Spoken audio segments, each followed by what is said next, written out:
I want to see out there, if we're serious about loving our players to Jesus, I would love to look out there and see our coaches out there taking notes. You're getting ready to get some information that can be life-changing for your program. You're getting ready to hear from some of the very, very best that over time have coached their programs with the time-tested truths that matter. And so please take notes. And then please, on this card, as you're going through, put in stone some time-tested truths that are going to be important to you as you make an impact on your team and your university and your community. First, Bob Richey, one of the most consistent, talented mid-major coaches in all of America. His son, Mac, is right. Mac, raise your hand. Mac is already a better player than Bob. I know that for sure. He's got a ways to go to be a better coach than Bob, but I'm 100% sure he's a better player. And then his AD is here, Jason Donnelly. Thank you, Jason, for being here. Thank you for the way you treat Bob. Appreciate that. Bob is admired in our profession for his consistency, the high-level performance of Furman every year. He's admired in our profession because of the 2023 upset of Virginia. He's admired in our profession because his teams have averaged 22 wins over his 8 seasons as the head coach at Furman. More importantly, he's respected in our profession because of the relentless passion to use basketball to develop dependable men.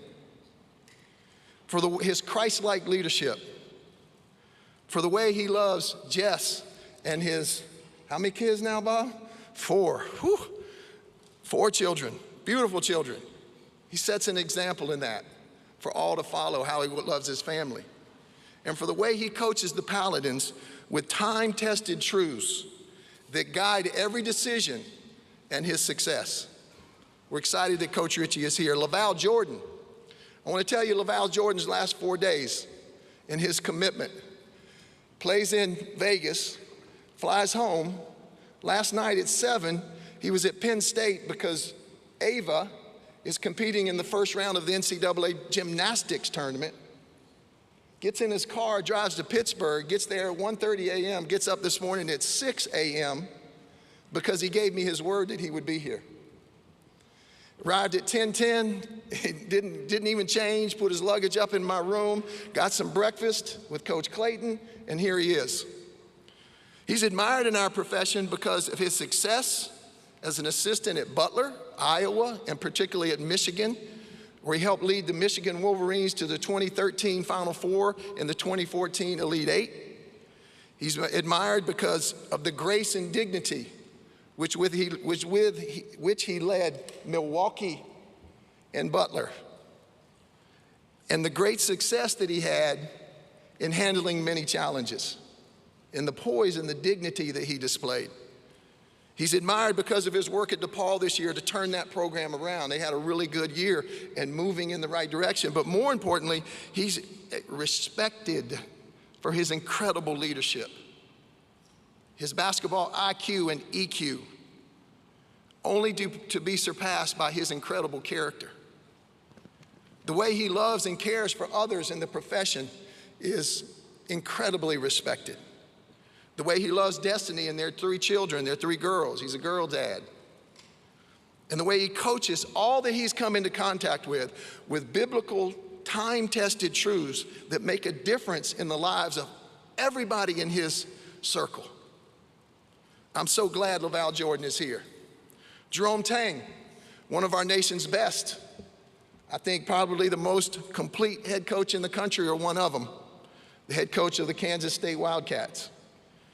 Coach is admired for his nearly 2-decade service to Baylor, crescendoed by the 2021 national championship, for leading Kansas State to the Elite Eight in his very first year and being named the 2023 Naismith National Coach of the Year in his very first year as a head coach.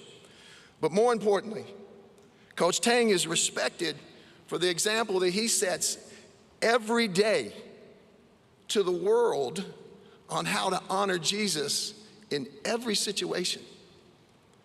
He's respected because of his determination that every single aspect of Kansas State University honors Jesus. For the way he loves Ray and their 2 children, and for the way he coaches with time-tested truths. It's incredible. We'll be led today by the one and only, one of the GOATs of basketball broadcasting, Kellogg, fresh from the CBS studio, helping Ernie keep Charles Barkley under control. That's a big job. Clark is loved and admired across the world for his quick wit. I love Share the Sugar. I love that.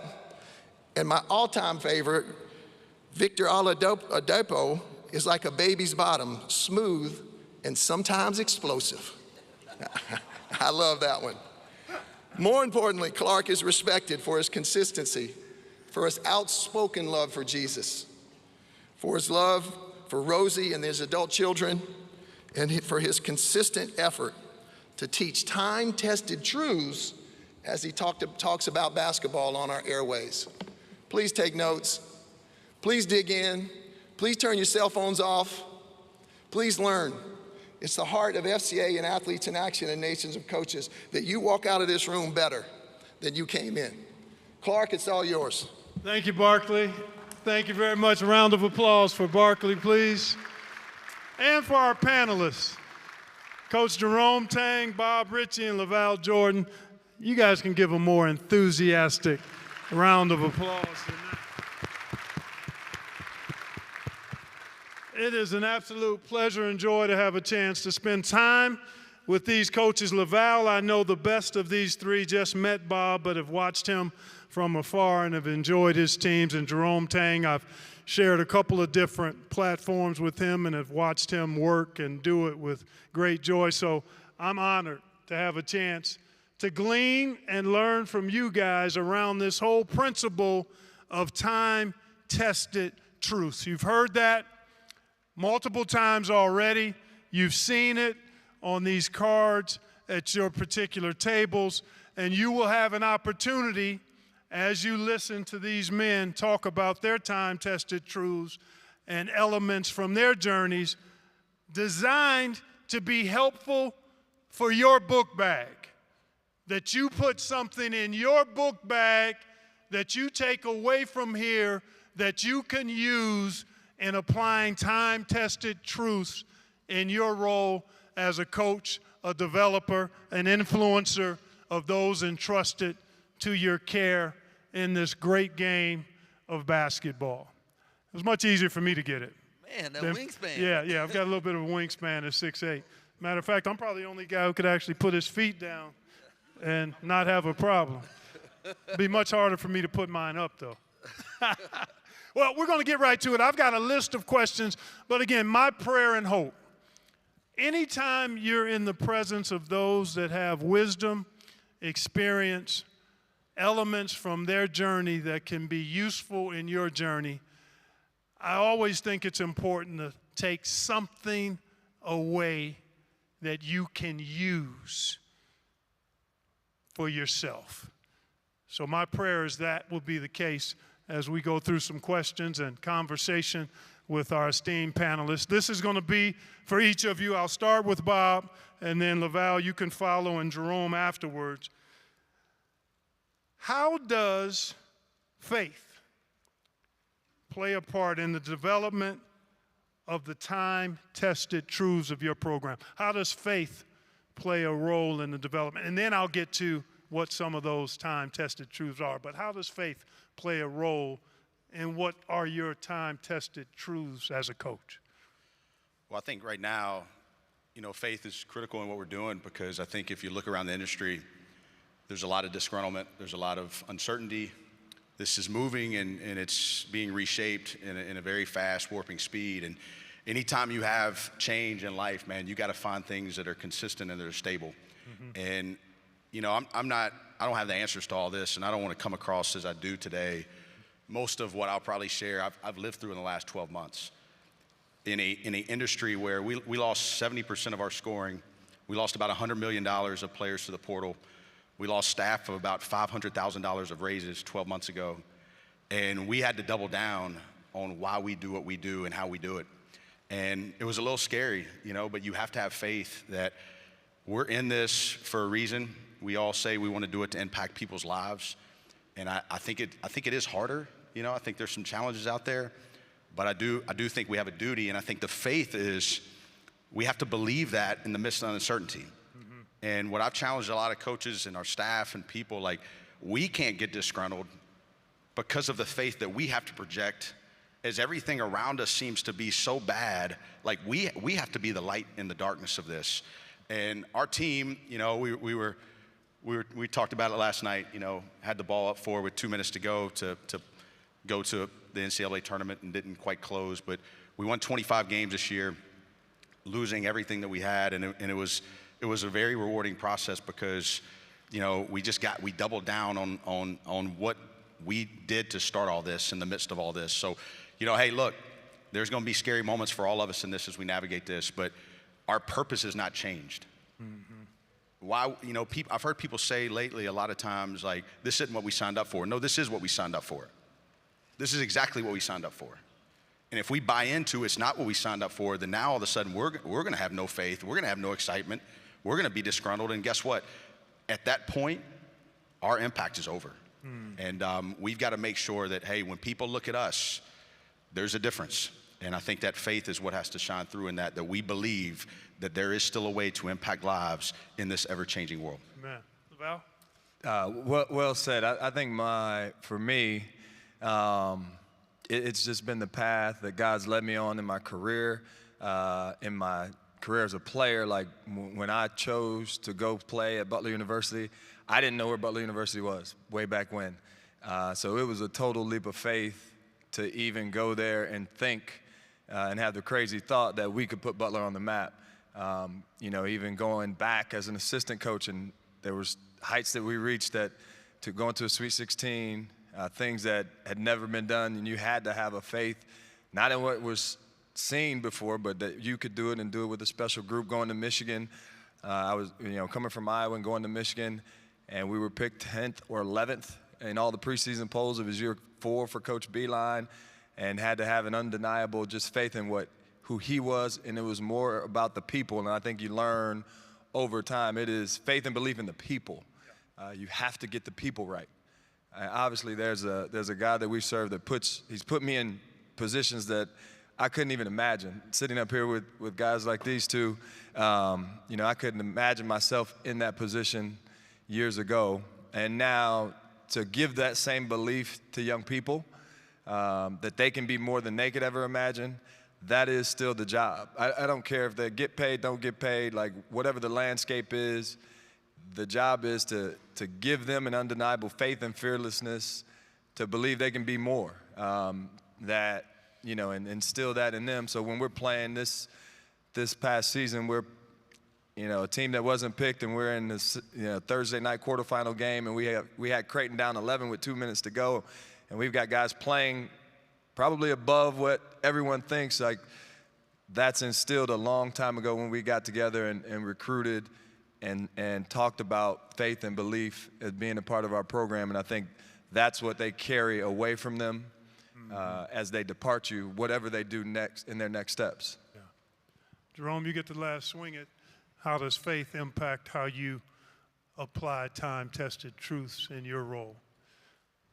Yeah, I tell our staff all the time when things may not go the way we want them to, that this didn't catch God by surprise, right? That the plans he has for us are to be prosperous and successful. And part of this whole thing is that first we do, throughout Scripture, it's first we do, and then God, right? I mean, as you read the Bible, you'll see first they did this, then God did this. And so our part is to do our part and to trust him. And God hasn't changed, and our industry has changed. The challenges we have changed, but God and his faithfulness hadn't changed. And so I cling to that. And I guess my reactions to everything may not always be like what I needed to be at the time, but I have to reset and go back and say, okay, God, like, I don't know what you're doing.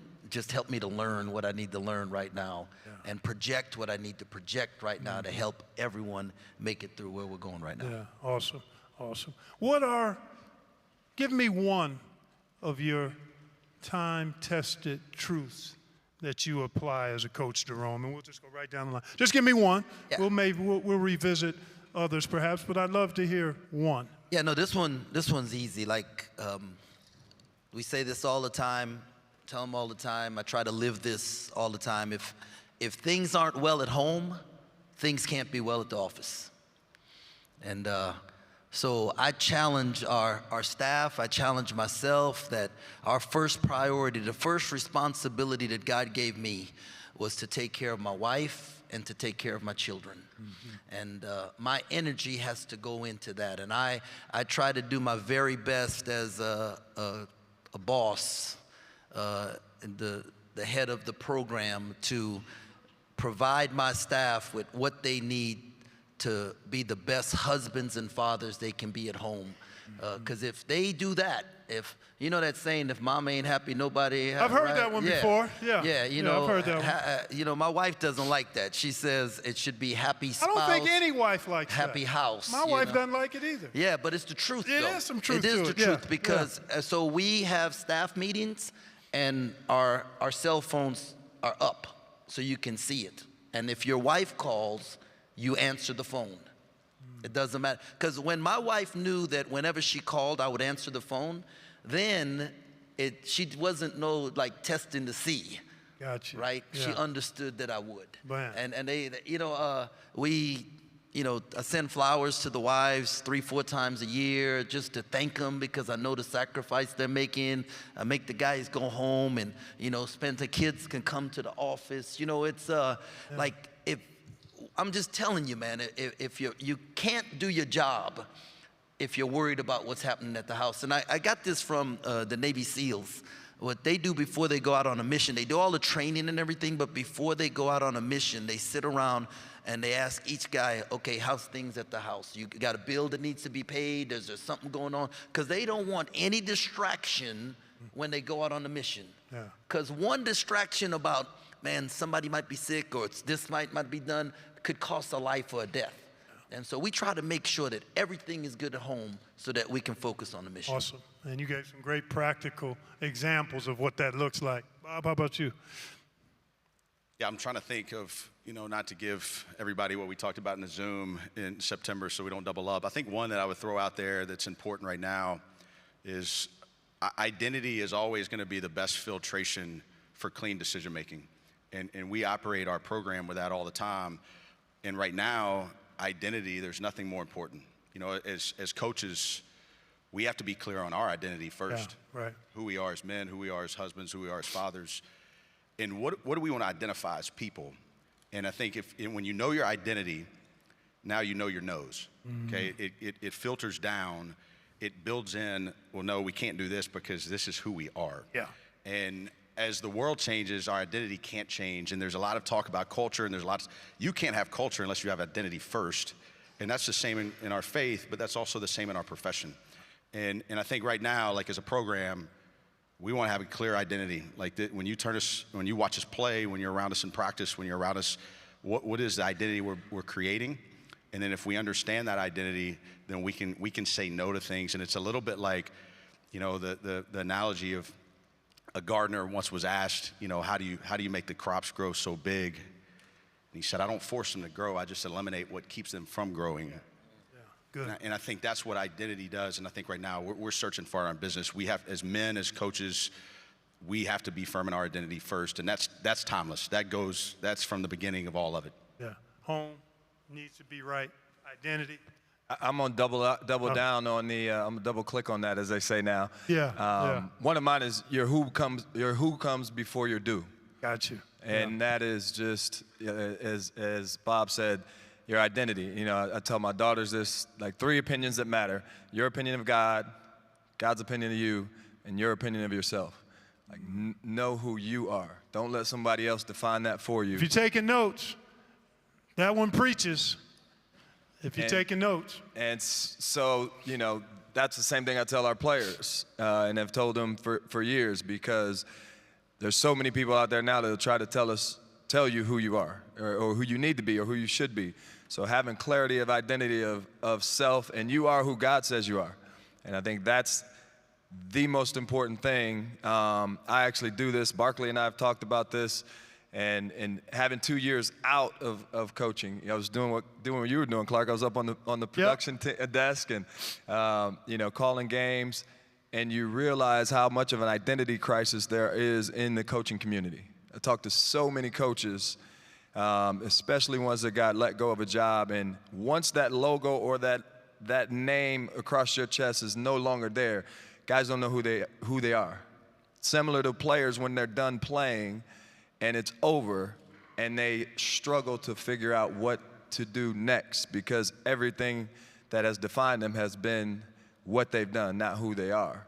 So our role is to help them discover, grow, and learn who they are through this process so that if who you are is clearly defined, what you do will follow. So your who comes before your do, and your job is to become the world's greatest expert on you. Yeah. And that's a lifelong process, right? You never really arrive fully there.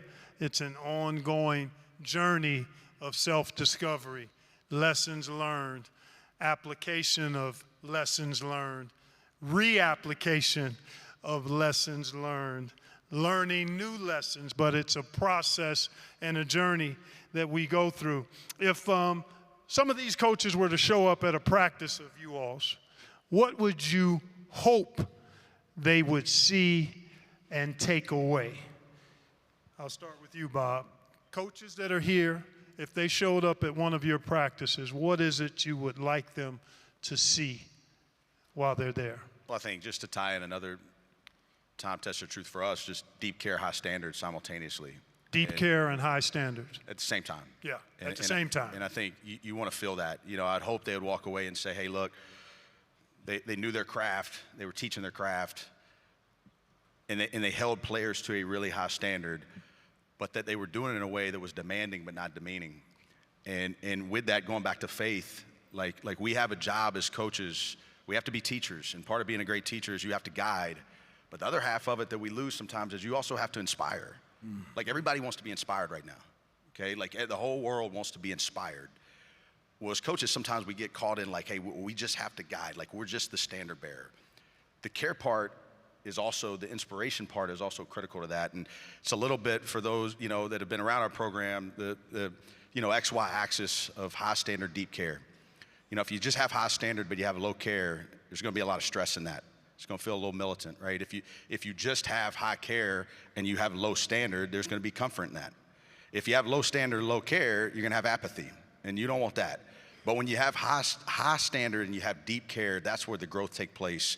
And when they walk away, I would love them to say, hey, you know what? They loved on those players. They told them the truth. They did it in a way that was demanding. They did it in a way where they cared for them. But, man, you know what? Like, there was a lot of do-it-agains, and there was a lot of do-it-betters, and there was a lot of, hey, this is what we have to do, and that we never sacrificed one for the other. Yeah. LaVall? One of my other time testing truths, I learned this as a player, is toughness is a choice. And there is that space, as Stephen Covey would define it, between stimulus, like what it is that happens, circumstances, and response, what you do next. There's that space in the middle where you choose. And so in those practices, that's clearly communicated, like our players could regurgitate, so that when it's blue versus white, the blue team, your job is to make the white team choose.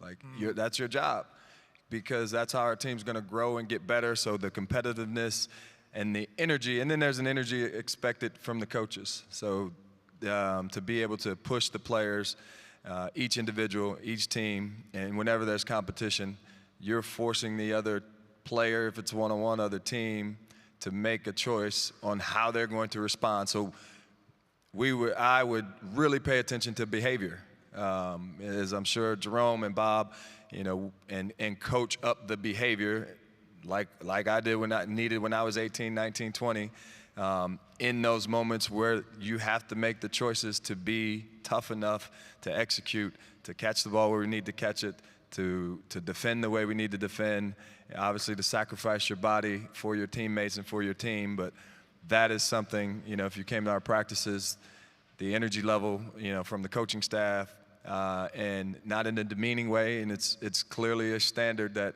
this is how we operate, and it's not for everybody, but you're gonna have to choose and make those choices, and helping guys understand that's just healthy competition, and we all grow from that. And so when somebody's crawling up in your shorts, and you go hands up and show your belly, and you're not down and boss with the ball, you're losing that game within the game, and we want to win those games. Jerome? As he was talking, toughness is a choice. I think it was 21. The team at Baylor that won the national championship eventually won it. We had a game against his Coach. team. You gonna bring that up now? Yeah, no, but we gonna have to pray on that. Might be my favorite play of the year. There was a loose ball, and 3 of his guys dove on the foot at a different time in the loose, and it was 4 of our guys that it was in different times. Just both teams diving to get this loose ball. Came down to 1 possession game, but I mean it's one of my favorite clips, and you can see what he's saying how it displays itself on film. And man, that was great game. Great game. Outside of the result. Yeah. Unbelievable game. But, one of the things we say all the time is that basketball is a simple game, and we just want to do simple better. So if you came to one of our practices, I'd hope you'd say, man, they really don't do anything that complicated. Right? But just really competitive and high energy. And the other thing is that we have a no cussing policy at our practice. If you cuss, you do push-ups. And I'd hope that somebody walk out there and just be like, man, that was a little bit different than I've ever been to. But we can be, I use that all the time, I can be demanding without being demeaning and hold kids to a high standard. And then the last thing, when I was a high school coach, I used to write on the top of my practice plan, yelling is not teaching.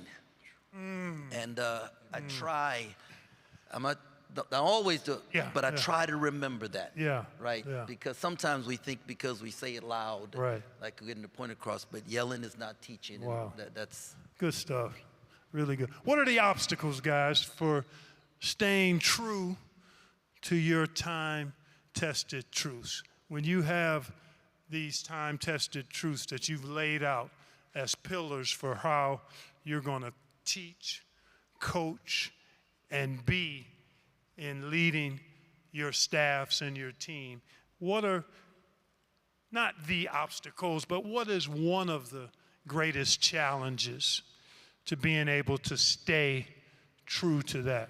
Start with you, Jerome. Well, one of the things I say is that you can't give what you don't have. And you said this just a little bit ago that some of the things that God's taught us, we have to relearn and learn how to reapply. And, I thought I was a pretty mature guy, at 58 and been through some things in my life. And then this whole NIL thing hit, and we talked about how is this going to impact our players, right? And, the locker room and all of that. And never gave a thought to how it would impact me. And I found myself this year going to practice and being really, really frustrated because these 18 to 23-year-olds weren't acting like 30-year-olds because I was now paying them. And I wasn't the best version of myself.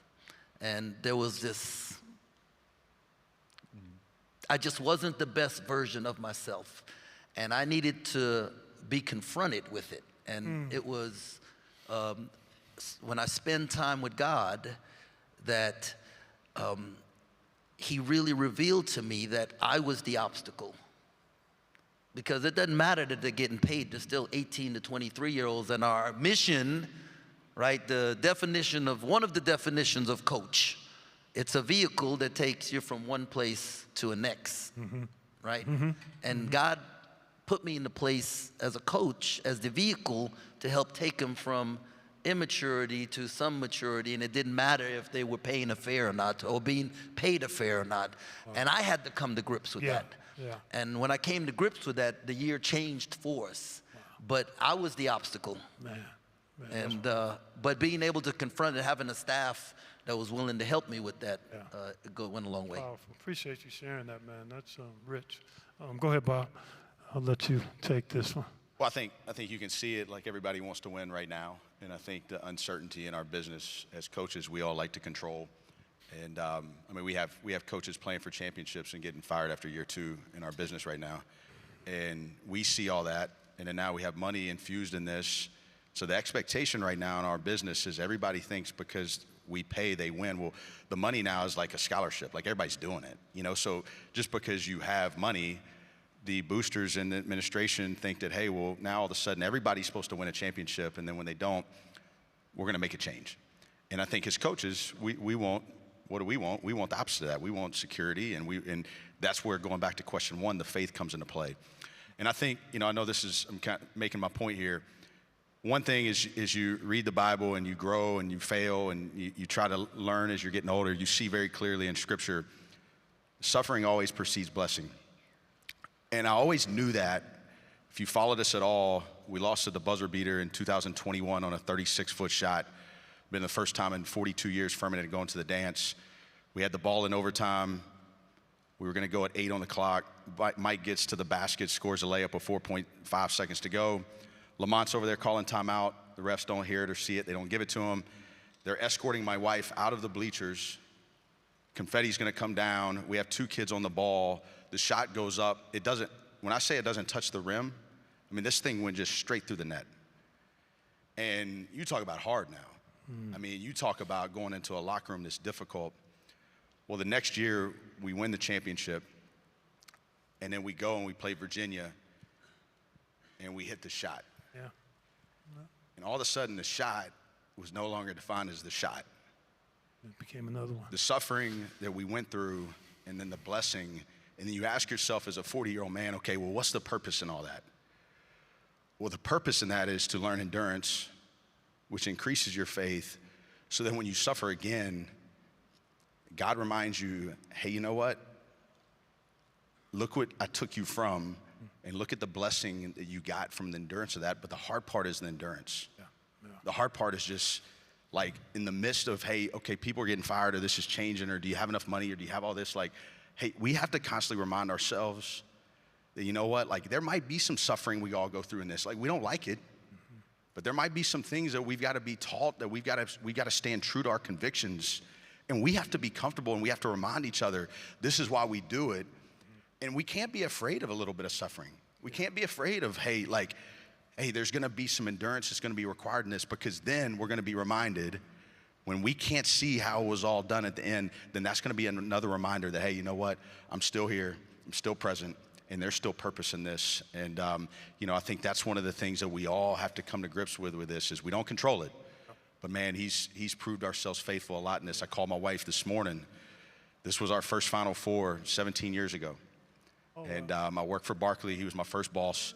And I just walked around, like, didn't know who to talk to, would see people, and, like, didn't know what was going on. And we pulled up last night, and it was just it was a flood of emotions of just, you know, what God, where he's been faithful in the midst of all this negativity, man. We're fortunate and we're blessed. Yeah, amen. LaVall, take a shot at it. You said 1, I'm going to give you 3. I'm going to give them to you quick. 1, compromise. Yeah. Big obstacle. Gotcha. Right? Yeah. 2, money. Yeah. Right? There's good money in this business, but if that's the reason you're in it or got into it, it's probably not the reason, right? And then 3, opinions of others. So compromise, we feel like Paul oftentimes, if we're being honest, we can get the breakout sessions going after this, Barkley, but if we're being honest, the thing I want to do, I don't do, and the thing I don't want to do, I do. We do that too often in this industry because the player's good and he's talented, or because we want to win, and that becomes the main thing rather than the growth and the education and the development and equipping young people. The main reason that we were so thankful, I was so thankful that some coach did that for me, and that's why I chose to, you know, God led me to this. I always say coaching is a calling.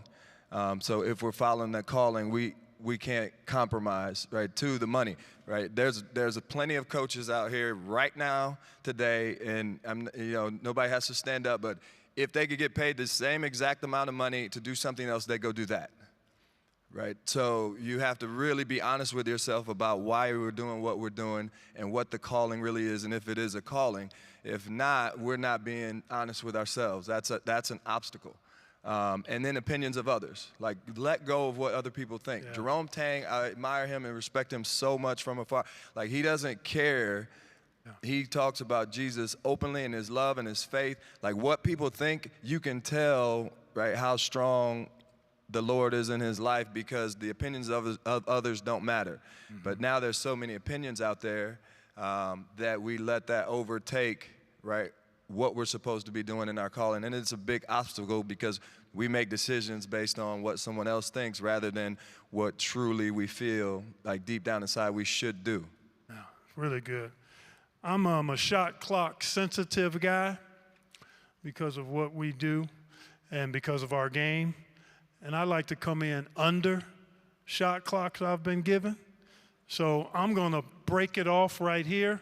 We do have a minute or two. And if there's one question from the crowd that would like to be asked, I'd love to entertain that if there's somebody that has a question.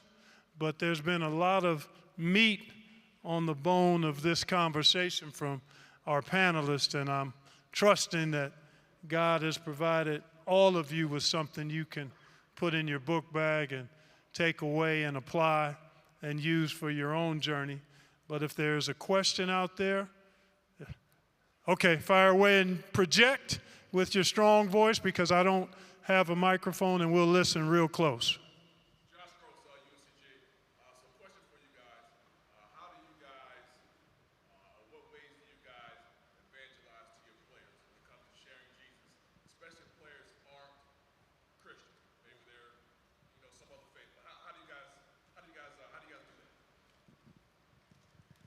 Yeah, I heard somebody say one time, every day preach the gospel and sometimes use words. And so, you know, nice. With the way we live our lives, the way we love our guys. I was a youth pastor for 10 years, and I would open up the church and have great speakers come in, and we'd have 30, 40 kids. But when I opened the gym, I'd have 70 guys. And if I had pizza, I'd have another 50 girls. And the fact I'd be out on the court hooping and smiling, and kids, they'd always ask me, guys, hey, Coach, how come you always smiling? You know, how come you're always happy? And, you know, I get to tell them about Jesus. And so that's what we just try to live it. You know, let them see, be Jesus with flesh on for them, not necessarily what you say. Amen. I was going to say same thing, living it and being able to recognize opportunities to take advantage of curiosity. You know, we've got a text thread with a few guys that want to grow in their faith and sending them stuff. We'll meet, you know, for those that are curious enough, and it's just being available and being open to those that when they have a question, Coach, why are you doing that? Why are you doing this? You're able to respond and invite them in. You know, the Jesus just gave us an invitation. And so we, for myself, try to provide an invitation, an open invitation at all times, and making sure players know that and then take advantage and recognize those opportunities. Yeah, I'd echo the same thing. I mean, just making sure the relationship is genuine. And, you know, when I first got hired, before I'd ever coached a game in 2017, I got a chance to spend a few minutes with Coach Sweeney at Clemson. And he asked me, he said, hey, like, hit me with a question that you're a little uncertain about before you get into this. And I told him, I said, hey, like, I'm really curious. I'm having all these people telling me, they're calling me mentors and people that have done it, and they're saying, like, I have to change. Like, you have to, you're a head coach now. Like, you got to have this separation. Like, you got to, you're the authoritative figure. So you got to let your assistants do some of this stuff. And I said, is that true? And he looked at me and he said, man, if you change, you'll never be any good at what you do, because what you've done to this point is you've had relationships with these players, and you have to stay true to that so that you can be who you are. And I think that's where a lot of times we're missing that when we become head coaches. We think, you know, the big seat, the big chair, the decision maker, and the relationship just gets a little bit more transactional than we all probably want to admit, and we kind of outsource some of the other stuff. I really, in the off season, I make it a part of my calendar that, you know, it's at least 1 or 2 lunches a week with players. I want to have at least one individual meeting with a player of just nothing but just, hey, come in the office, let's talk, let's figure it out. They want to talk about this stuff. They do. Like, you'll be amazed at how many players right now are curious about what is going on in the world and what does all this mean and where am I going with all this. And it's not always like this whole, pull out the Romans road. Right. Okay. Right. But like their mind is going. They're not clenched. Mm-hmm. Okay. They're kind of like they're searching. And a lot of times if you can just organically be in that gap to where you get in one of those conversations, I think those are the most rewarding in my experience of being able to address some of the whys and the hows and what does this all mean. Yeah. Well, thank you so much, guys, for your commitment to God through faith in Christ, to your commitment to the mission that you've been called to as coaches, and for carving out time to share with us, each other, and those that are in the audience some of the time and tested truths that guide how you do what you do. Really appreciate the opportunity to have a chance to be part of this conversation and trust that it's been fruitful